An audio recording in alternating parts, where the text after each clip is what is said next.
Class 10th Hindi lesson 3 Surdas के द्वारा लिखा गया कवि टूपी बोर्ड। कैसे माने रसखान जी श्री कृष्ण के लीलाओं का वर्णन किए हैं उसके बारे में हम लोग पढ़ेंगे। उनकी सुंदरता का वर्णन इसमें दिखाया गया है कवित्व में। हम पढ़ेंगे कि श्री कृष्ण कितना सुंदर थे, उनका रूप कितना सुंदर था, कभी कभी उनका सुंदरता और अधिक बढ़ जाता था। तो देखो मैं पढ़ रहा हूँ,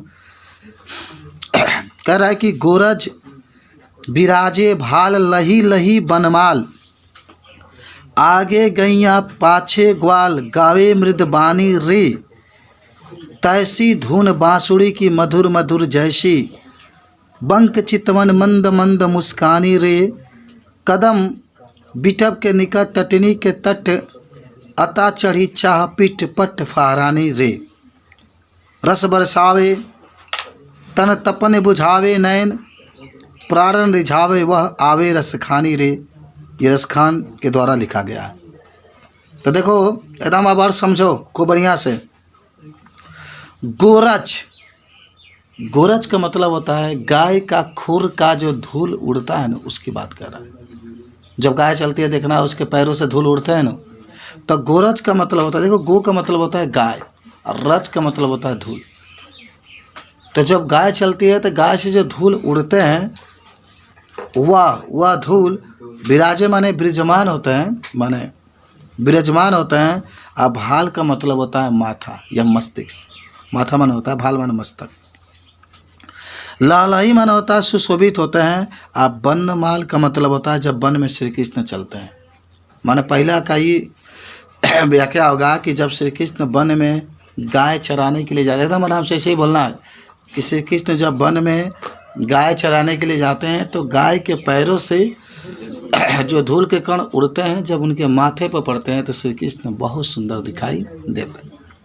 समझ गए कि जब श्री कृष्ण गाय को वन में चराने के लिए जाते हैं और गायों के पैरों से जब धूल के कण उनके माथे पर पड़ते हैं तो उनका माथा और श्री कृष्ण बहुत सुंदर दिखाई देते हैं। पहला स्टेंजा का अर्थ हुआ। बता दोगे सब लोग? बता देंगे आप? माने श्री कृष्ण जब गाय चराने के लिए वन में जाते हैं तो उनके पैरों से, माने गाय के पैरों से जो धूल उड़ते हैं और इनके जब माथे पर पड़ते हैं तो श्री कृष्ण बहुत सुंदर दिखाई देते हैं। चलो आगे गैया पाछे ग्वाल, गावे मृदबानी रे। देखो आगे माना होता है आगे, गाय का मतलब होता है गाय, माने आगे गाय चल रही हैं। जो गाय बकरियाँ होती है ना, गाय की बात हो रही है। जो आगे आगे गाय चल रहे हैं। और पाछे माने पाछे या पीछे, ग्वाल माना होता है ग्वाल, जितने भी गोपिकाएँ हैं, जितने ग्वाल बाल हैं, ग्वाल उसको कहा जाता है जो गाय को चराता है। गावे मृद बानी रे, मृद का मतलब होता है मधुर और बानी का मतलब होता है आवाज़ में। मन कह रहे कि आगे गाय पाछे ग्वाल, गावे मृद बानी रे, माने आगे आगे गाय चल रही हैं, पीछे पीछे जो ग्वाल बलाएँ हैं, जो गाय चराने वाले हैं वो चल रहे हैं और मधुर मधुर आवाज़ में गीत गाते हुए चल रहे हैं। देखो मृद माना होता है मधुर, अब बानी का मतलब आवाज़, मधुर आवाज़ में गीत गाते हुए आगे क्या कर रहे हैं? वो चल रहे हैं। बता दोगे? मन कह रहा है कि आगे गाय पाछे ग्वाल, गावे मृद बानी रे, माने आगे आगे गाय चल रहे हैं और पीछे पीछे सभी गोपिकाएँ चल रही हैं और मधुर मधुर आवाज़ में गीत गाती हुई आगे बढ़ रही हैं। तैसी धुन बांसुरी की मधुर मधुर जैसी, और तैसी माने वैसे ही, धुनी माने धुन, बांसुरी माने होता है बांसुरी की, मधुर माने होता है मधुर मधुर या मीठा मीठा। तो कहेंगे नो उतना ही मधुर श्री कृष्ण का जो बांसुरी है उसकी आवाज़ भी लग रही है। मान जैसे जैसे गीत को गा रहे हैं उसी गीत के धुन पर जो श्री कृष्ण है उतना ही मधुर अपने बांसुरी को क्या कर रहे हैं? बजा रहे हैं। कह रहा है कि वैसे ही तैसे ही धुन बांसुरी की मधुर मधुर, और उतना वैसे ही जो बांसुरी की धुन है श्री कृष्ण के उतना ही मधुर मधुर क्या हो रहा है? बज रहा है।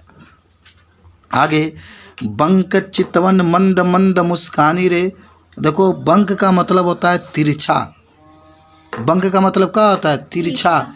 चितवन माने, चितवन माना होता है चित्त से, मंद मंद माना होता है धीरे धीरे, मुस्कानी माने मुस्कुरा रहे हैं।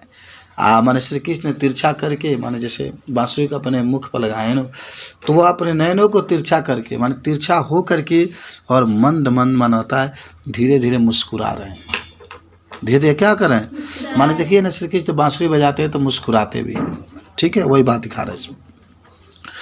कह रहा है कि कदम विकट के निकट तटनी के तट, कदम बिटप के निकट तटनी के तट। कदम माना होता है कदम के वृक्ष, कदम माने कदम और बिटप माना होता है वृक्ष। एकदम यहाँ जरूर रखिएगा, कदम माने कदम, बिटप माने वृक्ष के निकट, निकट माना होता है नज़दीक। तटनी, तटनी माना होता है, देखो याद करना, तटनी माना होता है यमुना। तटनी माने क्या होता है, यमुना। और तट का मतलब होता है किनारा।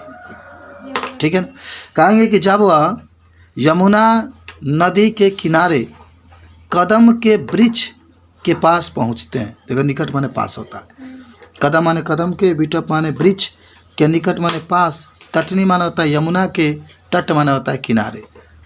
जब माने श्री कृष्ण यमुना नदी के किनारे कदम के वृक्ष के पास क्या करते हैं, पहुंचते हैं, तो क्या होता है देखो ध्यान से।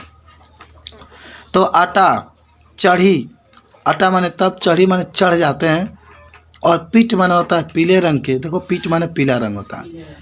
अब पट्ट माना होता है वस्त्र, पट्ट माने क्या होता है वस्त्र। फहरानी रे, फहरने लगता है। माने कहेंगे कि जब श्री कृष्ण यमुना नदी के किनारे कदम के वृक्ष के पास पहुंचते हैं, और जब वह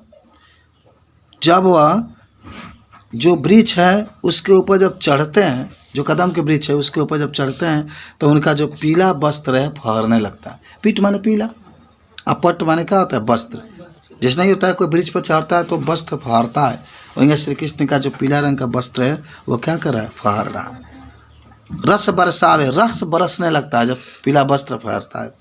रस बरसावे तन तपन बुझाए न, तन माने शरीर का, और तपन माना होता है प्यास। और जो शरीर का प्यास होता है उसे जब दृश्य को देखा जाता है, श्री कृष्ण के वस्त्र को देखा जाता है, तो जो शरीर का प्यास होता है वह भी बुझ जाता है।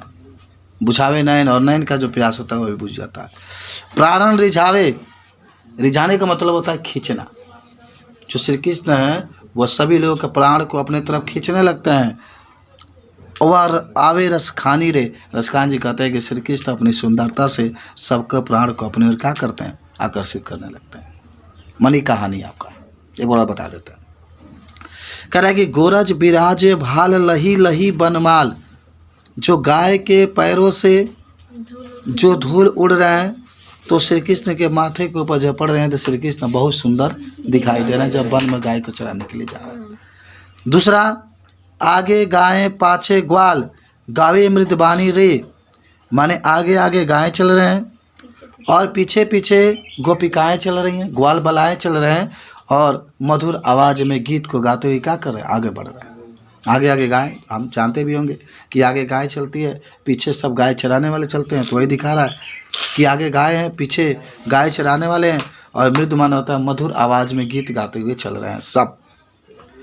और देखो, तैसी धुन बांसुरी की मधुर मधुर जैसी, और जैसे गीत चल रहा है, जैसे ग्वाल बलाएं गीत गा रहे हैं, उसी तरीके से श्री कृष्ण भी अपने बांसुरी को मधुर आवाज़ में क्या कर रहे हैं, बजा रहे हैं। फिर कहता है कि बंक, बंक माना होता है तिरछा, बंक चितवन मंद मंद मुस्कानी रे, और फिर श्री कृष्ण तिरछा होके धीरे धीरे क्या कर रहे हैं, मुस्कुरा रहे हैं। कदम बिटप के निकट तटनी के तट, तटनी माना होता है यमुना, मैं कह रहा हूँ, तट माने किनारा, निकट माने पास, बिटप माने वृक्ष, कदम माने कदम के। जब श्री कृष्ण यमुना नदी के किनारे कदम के वृक्ष के पास पहुँचते हैं, तो क्या होता है कि यटा चढ़ी चाह पीठ फहरानी रे, तो वहाँ पर जो कदम के वृक्ष है, जब उसके ऊपर वो चढ़ते हैं तो उनका पीला वस्त्र क्या होता है, फहरने लगता है। देखो, बहुत ही सुंदर वर्णन किया गया। यमुना नदी के किनारे कदम का वृक्ष होता है, और उसी पर श्री कृष्ण वृक्ष पर चढ़ जाते थे, और चढ़ने के बाद क्या होता था भाई, जितनी गोपिकाएँ नदी में स्नान करती थी उसको देखते थे ऊपर चढ़ करके, बाद में कपड़े लेकर भी भाग जाते थे, बड़ी बाल लीला ये करते थे। आगे, रस बरसावे तन तपन बुझाए नयन, रस बरसावे तन तपन बुझाए नैन, और जब वो चढ़ते हैं तो रस बरसने लगता है। और जो आँखों की प्यास होती है, तपन का मतलब प्यास होती है, वह प्यास भी क्या होती है, बुझ जाती है। कह रहे कि प्रारण रिझावे वह आवे रसखानी रे। अच्छा, रसखानी रे लिख दलबा तो एकरा मतलब कि रसखान ने इसको लिखा है और ये सवैये से लाया गया। तो कह रहे कि प्राण रिझावे वह आवे रसखानी रे। रसखान जी कहते हैं कि फिर श्री कृष्ण का जो दृश्य होता है वह प्राण को क्या करने लगता है, रिझाने लगता है। समझ रहे हैं।